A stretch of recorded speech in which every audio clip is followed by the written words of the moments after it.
you said the Arabs came in the 7th century, and that's a long time ago. And so from the 7th century to now, you might think of that as being a time frame long enough to allow for a valid claim of sovereignty ownership.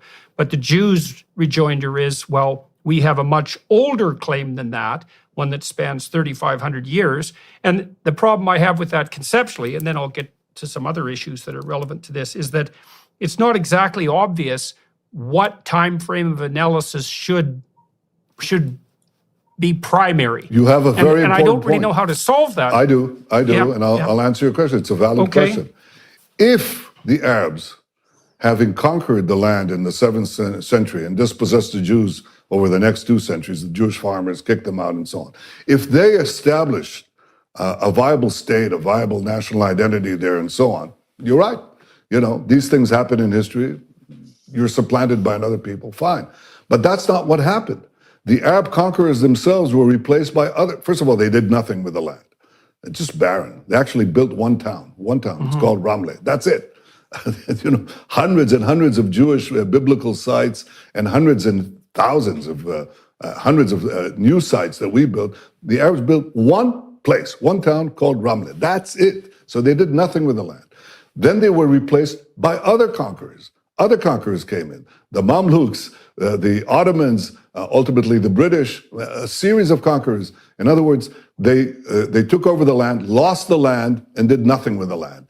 So if they had done what you say, if they had created, if that house that we were expelled from was taken over by another people, another family, they built a family there, they had children, grandchildren, they extended the porch, they built a parking garage and so on, it's gone. What can you do? You still have the ability to demand reclamations, compensation and so on. But, tough luck. That happens in history. But that's not what happened.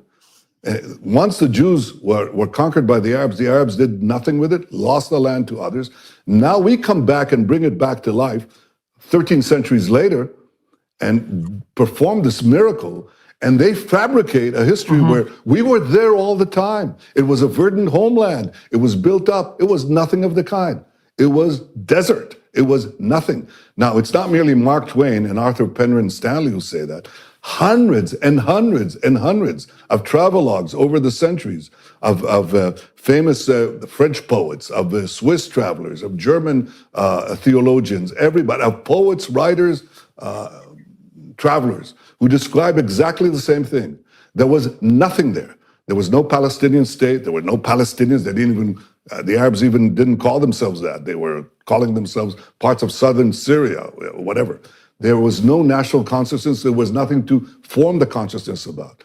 In the 20th century, the Arab world and the Palestinians and their supporters in the West, among the intellectual elites, basically erased history and recreated a fake history that deracinates the Jewish roots that are unparalleled. There is no other story in the history of nations where people fought for so long for their land, for 2,000 years, were dispossessed from it, came back to it, did not kick out an existing population with a national consciousness, rebuilt the land, and now are being told you have no connections to it.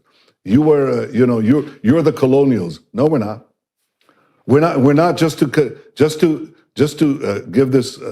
Just to give us a fine point, because this is so crucial, what we're discussing. And I discuss it at considerable length in my book because people are so ignorant of history. We are not the Belgians in the Congo. We're not the Dutch in Indonesia, okay? We're not the British in South Africa. We had been there all the time. We had been in the Congo.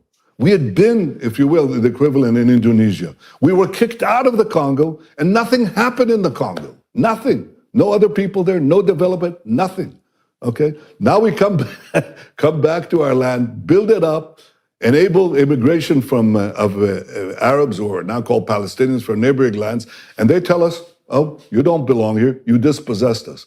This is essentially what Arab propaganda and Palestinian propaganda has done. This whole attack on the Jewish people's right to live in the Jewish homeland, the attempt to erase the Bible and to erase the history after the Bible and to create a modern fantasy that doesn't exist, based on the Palestinians who want to destroy us, who support terrorism, who are anti-democratic, who are or basically neo-colonials, because they're really the colonials. That is something that I think has. It's not merely folly. It has something fundamentally wrong morally because it is both untrue and unjust.